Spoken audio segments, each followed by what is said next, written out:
I'm going to do a demo now on setting out for your decorative effects. Okay, you're all going to get one of these. This is the sheet, and you're going to put a square under your window. In that square, you're going to do two effects. You're going to do a rag rolling, ragging on and ragging off. Okay, them videos are already online. They're in week 26. All right. So what you're also going to do as well, on that wall, your facing wall that you've eggshelled, you're going to do a long panel, and the measurements for that are on here too. Okay, Liam, you've already set yours out, haven't you? You've done quite a good job, Liam. I thought Liam was here. Never mind. The square underneath, I'm going to show you how to do that. Okay, but it's quite simple, and it's just snapping lines, measuring, and then masking it up. All right. So my base coat is acrylic eggshell. Yeah, and it's nice and sound. There's no defects on it. There's a couple of little nibs, but obviously, if I just pick them out, they should be all right. Okay, so I'm going to start off with my ruler. I've got my ruler, got my chalk line, masking tape, pencil, and also spirit level, just to double check, because some of them need checking. Right. So on your sheet there, it tells you the box is 550 wide by 700 deep. And if I just measure the width of the window, that's the 550. So it's the same width as your window. So if I start like this, what I'm going to do, I'm just going to go to the edge of the window like this, and I'm going to mark 550, just a little bit wider. 550 there. Okay. What then I'm going to do is I'm going to measure down from the window 100 and 100. That's going to be my top line. And we'll need a glamorous assistant. Kelsey, could you just come and swang that for me, please? Thank you. Oh, and again, I'm running out of chalk this one, I think. Yeah, not too bad. So that's my top line. So I can take all my measurements from that now.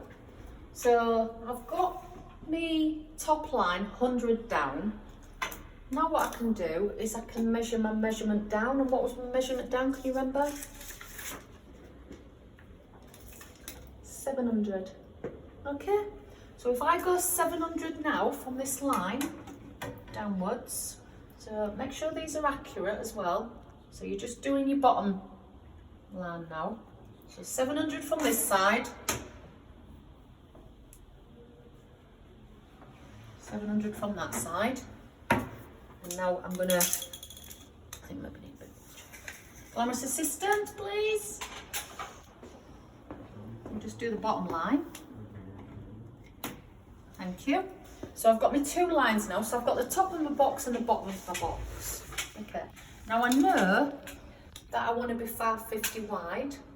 So from this side of this window, I'm going to go 550 this way.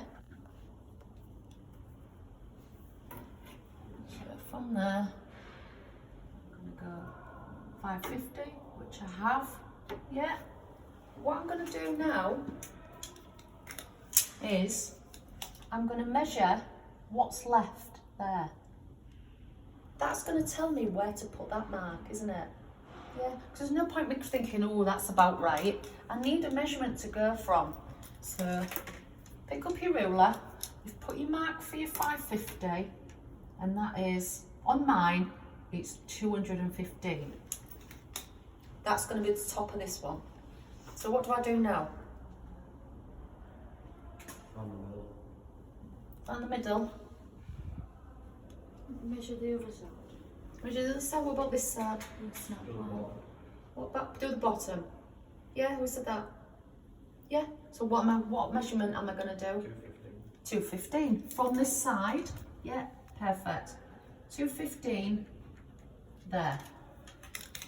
So then we'll get my step line again, and I've got my right hand side, haven't I? Yeah. So don't leave me hanging. Thank you. And now, I know my box wants to be how wide did I say? 550. So I'm simply going to measure from this corner across here, 550. And then I'm going to go down to the bottom here, measure across, 550. Yeah? Then,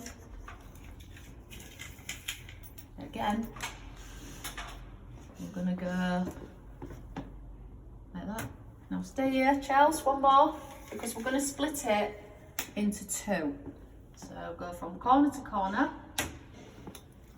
and that's how you set out your box.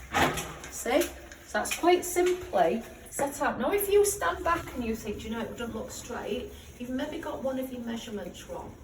So check your measurements before you mask it up. Okay. So I've got my box now. So all I'm going to do is I'm going to mask around the outside. Now what's the defect called with masking tape? Creep. How do you get creep? Not pushing the tape down properly.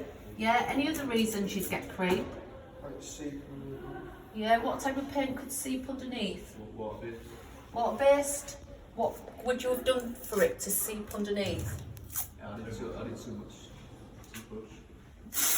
That, but what about adding too much water and making it too thin? Yeah. You see how I'm masking now? I'm putting it right on the edge of the chalk line. Okay, and I'm working down in sections. If I try and do it all in one piece, like go like that, it sort of bends. So you have to do it in sections. When you've done a section, press down the edge. Don't worry about the chalk lines. They're going to wipe off when the glaze is dry. Okay. So then across the bottom.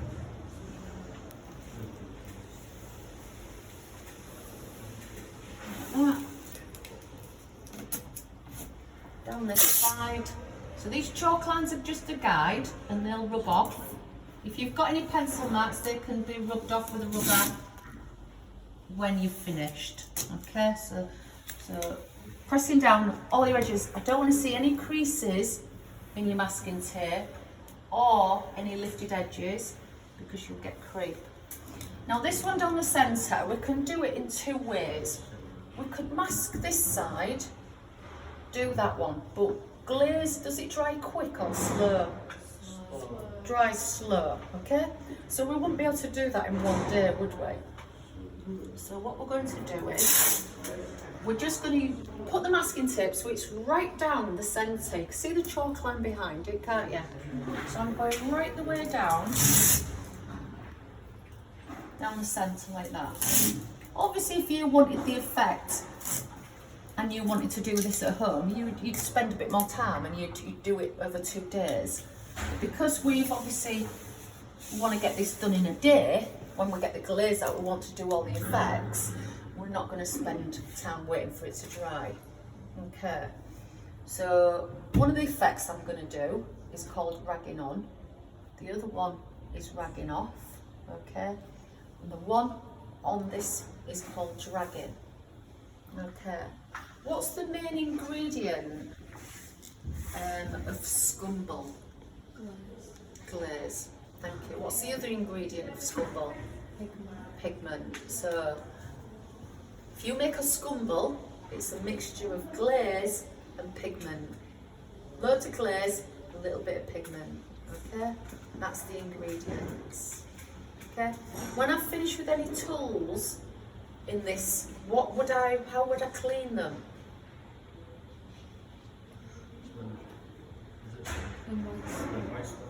What am I using? Am I using a oil-based or water-based? Water-based. So what would I wash them in? Water and... yeah, soap. Yeah, detergent. Yeah, then rinse them. How would I store them? In a dry cupboard, like somewhere dry. Dry and ventilated cupboard. Yes, well done. So we'll stop that there.